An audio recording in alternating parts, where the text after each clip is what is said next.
Hey everybody, it is with thanks to the English Electric Motorcycle Company that I've had this Zero Motorcycles SRF on loan for around 10 days to use as my daily runner.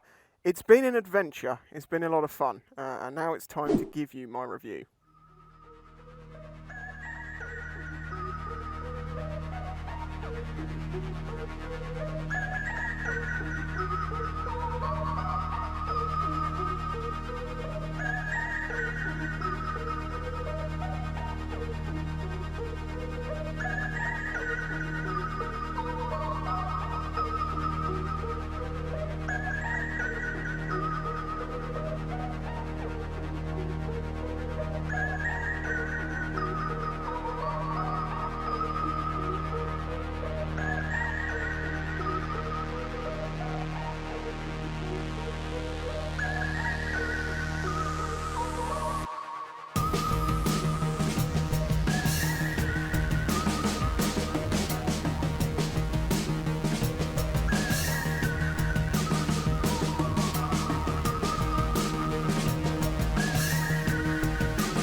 Okay, before we get started, there is a couple of things I just want to say.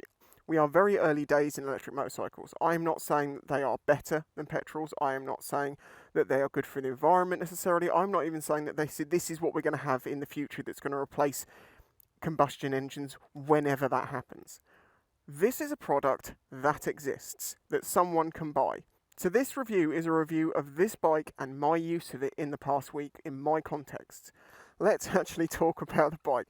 So this is a Zero SRF. You can also get the exact same bike as the SRS, which is basically the faired version. This is the naked version.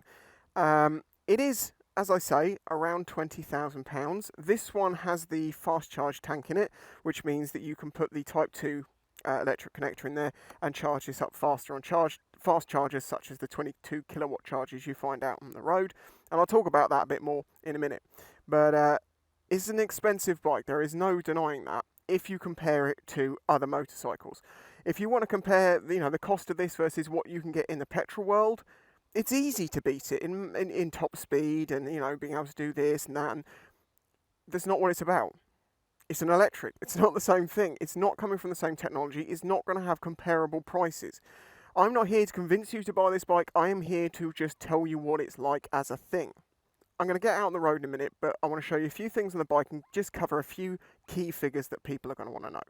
Okay, so range. What sort of range can you get on this bike? If you are super careful, over 140 miles should be possible. I've done range testing on this in real world scenarios and I got about 110 miles out of it and I was spanking it at times. 110 miles, let's safely say 90 because I got 90 in that day with 27 miles remaining to return home. Riding like a normal motorcycle unless you're being a complete lunatic all the time or you don't live in a built up area or you're just doing it on the motorway. That will kill the battery on electric. But, 90 to 110 miles is about what you're going to get on charge. That covers most of my riding unless I have to go long distance. Then this thing would have a problem. If you charge this with one of the 22 kilowatt quick chargers that you can find around the country, it will take about an hour and a half to fully charge it from zero, to my understanding. I've mostly been charging it at home on a slower charger, using 3 kilowatts rather than the 3-phase of the 22 kilowatts, and it charges it from very low percentage up to full in about 4 or 5 hours. This bike will do about 124, 127, something like that, miles an hour top end, less than 130. It's not a lot, and that's where electrics fall down. You see, the problem is the faster you go, you exponentially increase the drag of air, and because of that, it requires you to have more power. And for that same reason, the faster you want to go continuously on an electric motorcycle, the faster it will drain the battery. These things want to sit a bit slower and do squirts here and there and then sit at continuous speeds. The best speeds to be travelling on one of these, I think, well, obviously the slower the better for electrics, but 40, 50, 60 mile an hour is a reasonably comfortable place for this to be able to be more conservative with its power. But you can also use different modes because as you were seeing in my previous videos, if you watch the real world range test, I set up my own riding style, which is like mapping the bike. You can choose your maximum speed, your maximum power, maximum torque, how much regenerative braking and regenerative neutral that you get, and traction control and display colours and stuff like that. And then you just zap that to your bike, and now you've got your mode, as well as the eco, sport, street modes that come with it. So a quick close-up look at the controls and things. You have your flasher, high beam, low beam on a switch here. Your mode button, which will do your menu, and it'll also do your modes depending whether your side stand is up or not. Indicator switch, horn. This is your cruise control button, and I will say about that now because I won't go into it too much. You press and hold it for 2 seconds, and it brings up this little green light here, which it won't do because the bike's currently not on. But if you were riding, you press and hold that for a couple of seconds, it comes up with the green light. Whatever speed you're going at that time, when you hit the button, it will hold that speed. The only slightly annoying thing is that it won't allow you to, nudge up and down the speed with like the mode button or anything like that. So you really do have to hit it on the speed you want. And if you don't get it right, you have to hit it again, come off it, get the speed you want to do it. I mean, it should be software. You should be able to incorporate that to be a speed mile-an-hour bump for the cruise control. Kill switch, throttle. Lucky this has a side stand switch because this is currently armed. You have your front brake here. No clutch, obviously, because this has no clutch and no gearbox.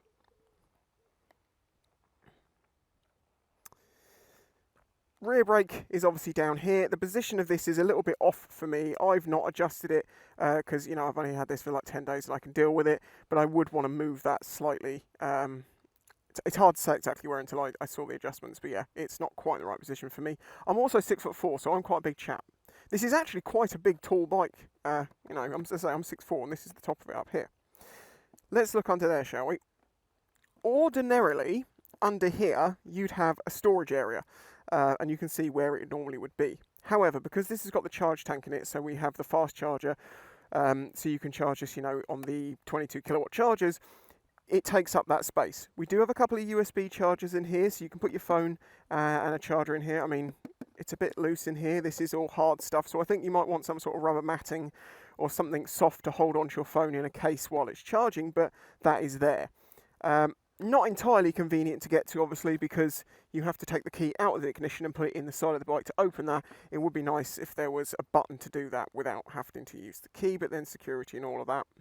I'm pretty sure that this screen will be an add-on that English Electric has done because they love adding on screens because there's supposed to be a decent percentage return for putting a screen on a bike because of the wind resistance reduction. That little thing, I don't know when I'm on it, but... they also put a rack on it so you can put the top box on it and you can carry a charging cable. I personally think that this bike looks fantastic. And I think that screen, that rack, kind of ruined the looks of it quite a lot. Also, this, the behind the back of the tyre hugger that they've gone with, they're all right, but I think a small tail tidy up here would have been better. I do hope that there's an aftermarket version of that so you can get the plate up there, get that off there, get this. And then I think this bike looks really good. I think that pretty much covers all of the questions. And for 90% of the people watching, they've probably said, it's not for me on price, this, and this, or what they personally like and don't like. It's silent, for instance. I don't want that. That's fine. Don't buy one. As I've said, I'm not here trying to convince you to buy this. Okay, so now I've unloaded the majority of the information about this bike. I'm going to get on it and I'm going to go for a ride. And I'm going to explain to you why this is my new dream bike. I haven't had a dream bike for a long time. It used to be a DRZ 400 SM, and then I bought one.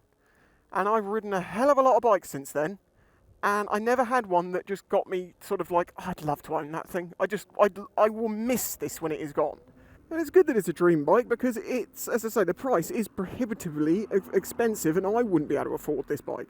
If I was in a financial situation that I could consider spending this much money on a motorcycle, I would consider it. I understand that a lot of people can't afford this bike, but that doesn't make it inherently bad, it just means you can't afford it. Some people can afford this thing, and they will buy it, if they want to. Now, of course, you could argue the cost savings of an electric motorcycle, but on a £20,000 bike, that's going to be difficult at the moment. Other than the factual things of what may and may not, or could not go wrong. As I say, look at the video talking about electric versus petrol. Now, the reason why I love this bike so much is the way it makes me feel. The thing that grabs you for your dream bike is not practicality, it's the way it makes you feel.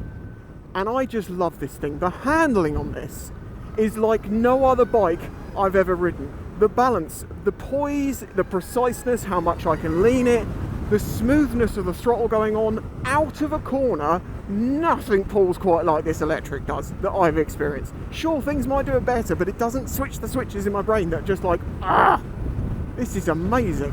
And I think what it comes down to is a culmination of things. This bike is quite heavy, it's a couple of 100 kilos, but most of that weight is down in the battery packs, low down. And there's also no vibration from the bars, from the engine, so you feel every part of the road. And that leads to this feeling, as I say, like the best, one of the best, if not the best, handling bikes I've ever ridden. It may not be the fastest handling, but it feels the best. And feel is what it's all about. Its 0 to 60 time is comparable with a lot of bikes that people would consider bloody fast. Its top speed is only around 127, 124, 127. They're the two numbers I've seen quoted. That's fine by me. I don't tend to do that speed in England off a track. And if you are going on a track, well, sure as hell not going to take this, because this will run out of power in like 1 hour and you won't be able to refill it. The thing is, as I've been bleating on about for a long time, I don't particularly like 1000cc bikes on the road, because I don't feel like I can use them enough. I don't feel like I'm getting to fully use the engine or the gears, because, you know, first, second, third, now we're in license losing territory. Whereas this bike isn't about top end, it's about torque. 190 Newton meters of torque. It's a lot. You're not having to make sure you're in the right gear or anything like that. You're always in the right gear. You've always got all the power. And it is mostly instantaneous. There is a ramp-up effect of it, thank God, because if you pulled off the line with this with its full 190 Newton meters of torque, it's going to flip. So yeah, okay, I'm really happy that it's not actually instantaneous power. But once you get going, then it becomes a bit more instantaneous. It might not look quite as plush as some of the things that have been made to look fancier, but the build quality is pretty good. Of course, a lot of people will say, well, it should be. It's £20,000, because they're comparing it to a petrol bike, which it isn't. The thing I always say is this: CD players came out not that long ago and they cost like £1,500. In a few years, they became £15, and now it's a dead format that's been dead for many years.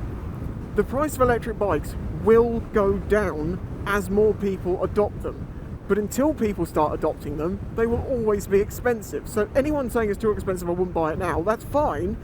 Just let everyone else buy one at a higher rate at the moment, and then the prices will come down, and then maybe you'll consider it in the future. Or you won't, and I don't care if you don't.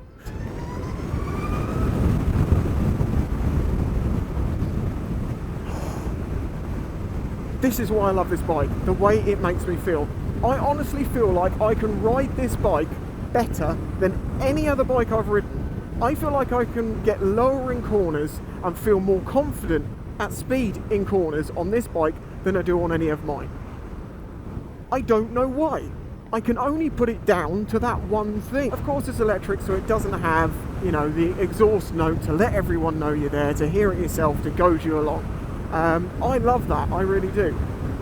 But this is not like riding a petrol with no sound. This is riding an electric bike. It is different enough in its feel that it is not the same as a petrol. So the fact that this doesn't make the sound of an otter when it's actually a giraffe is fine by me. If I could put my finger on what it was, then it probably wouldn't truly be a dream bike. Can you truly put your finger on whatever reason it is that makes whatever it is that you love that much better than the ones next to it? You know? Oh, I should say, actually, there are other benefits to having an electric motorcycle that no one ever mentions. No one thinks you're speeding, ever. I've had the amount of locals waving their arms at me, telling me to slow down when I'm doing 30 miles an hour on a very loud XJ6. But on this, I could go past them at 50 and they wouldn't say anything.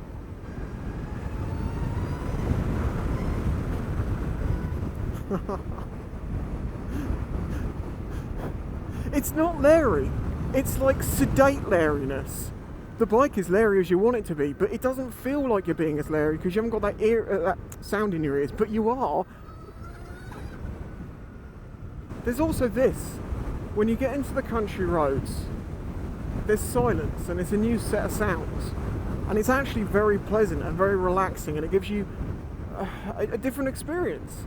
That's the point. This is not the same. This is a different experience.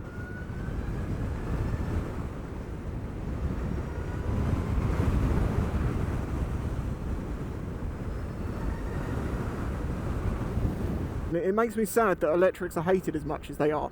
It seems so dumb of people to not be able to separate, well, it's an electric, it's different, and if I don't like it, well, then I don't have to buy it.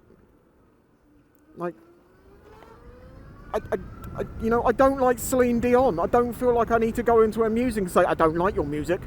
I'm never going to listen to your music. This is awful music. Sorry to the Dion fans out there. I'm just going to show you the rear brake. I am going to give it a good stamp. That's it. Now, obviously, rear brakes are not designed to bring you to a stop. They're designed for control. And obviously, without a clutch, you're going to have to use that to drag a little bit. So it kind of makes sense that the rear brake, isn't the most powerful. So the front brakes, they're good. I have felt more progressively refined brakes. These are good brakes, but they don't.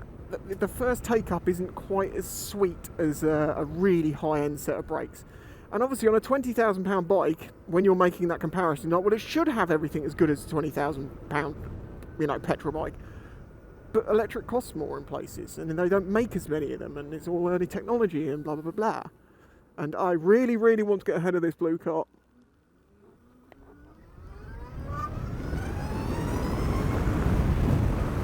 You are not ruining this for me. You can feel every piece of tarmac that is missing, every nodule and bump. I'm waiting because it is a blind corner.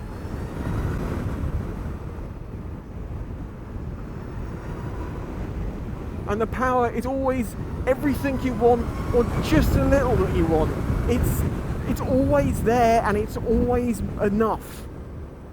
And that is the point. Yeah, it's not the fastest, but it's enough. And it's enough in a manner that just excites me.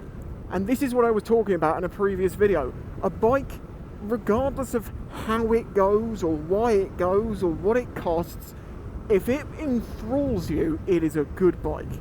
And this bike enthralls me. Not necessarily more than some other petrol bikes that I've ridden, not necessarily more than my DR on the perfect day in the summer when it's actually working.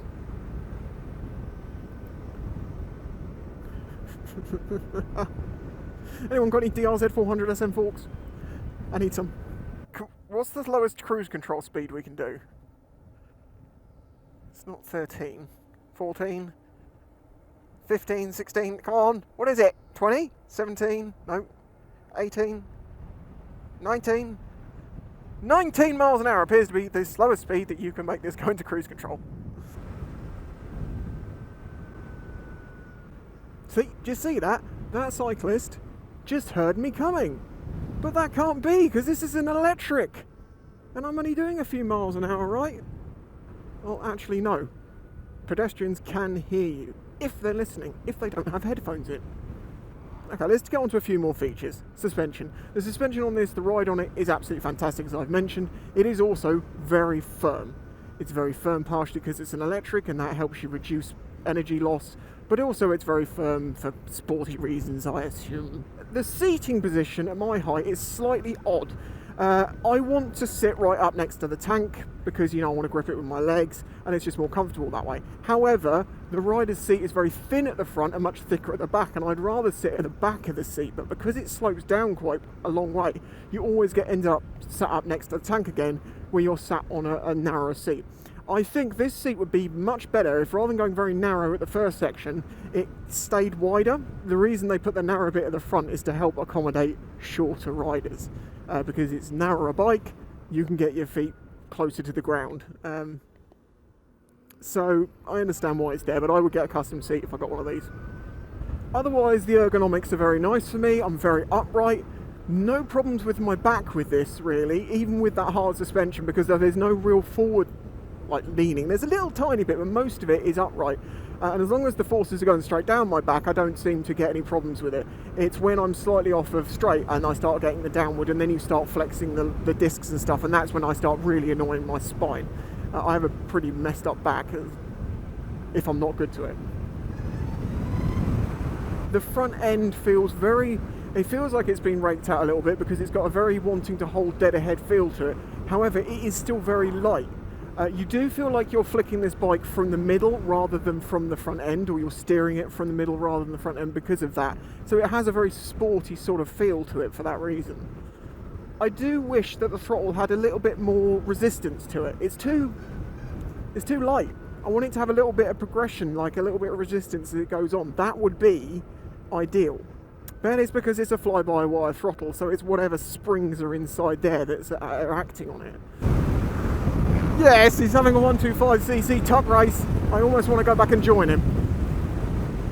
A couple of things to point out, actually, that I would say is that for a £20,000 bike, this display is not the best. It looks quite nice, but it's quite small for the size of the binnacle, I think that's what you would call it, that it sits within. And on other brands like Suzuki's, they have screens like this now, but they fill the whole thing. There's lots more space there for it. And with something that's electric and you've got lots of information on the screen, on the display we have obviously the speed, the mode we're in, our range, which is suggested working on what we've used so far in our riding style, percentage of battery remaining, total miles that we've done, temperature of the motor. That's another thing. I've not overheated this one once, and I did do that to the FXS 11 kilowatt. I got that thing to overheat and thermally protect itself. This I haven't, but it's not been 28 degrees like it was that day. I think it was like 28 degrees that day. And the coloured ring that you see there is basically your energy amount, or your fuel gauge, as it were. The regen on this is adjustable, and that's just basically the equivalent of engine braking. You get a little bit of power back. You can have it like something with a slipper clutch where you basically don't get any engine braking as such, or you could have it like a single almost with tons of engine braking. I don't think there's anything I've forgotten, but if you have any questions about this bike, please do leave a comment below. I don't think there's anything more I can say. As I say, I've made like 5 or 6 videos on this bike. I've gone into a lot of detail. I feel like if you're really interested in this bike, if you want to know more about what I think of electrics, the pros, the cons, the pluses, minuses and all of that, then watch all the videos. I know I'm not going to have an electric anytime soon myself, and I know I'll probably never afford this bike, but it is kind of my dream bike now. As I say, there's something about this bike that just flicks my switches that I can't explain. It doesn't detract from the bikes I already own. It doesn't change that because it's different. But this is definitely, if someone said to you, you've got to ride one bike for... Oh, that bird got so close. Oh my God. If I had to ride a bike for like 30 miles on some amazing road, okay, it's going to be a toss-up if I have any choice, but this is... this I love. Anyway, if you enjoyed this video, please do hit that like button, subscribe if you're new here, or if you're not new here and you haven't subscribed yet, please subscribe. I'm getting very close to 100k, and at the current predictions I'll be there this year, which is amazing, because it will be within my... Is that going to be... Let's not work out if that's within my 10th year or not. But also, if you want to help support this channel, please consider doing that through Patreon, and I'll catch you in the next one. Bye bye.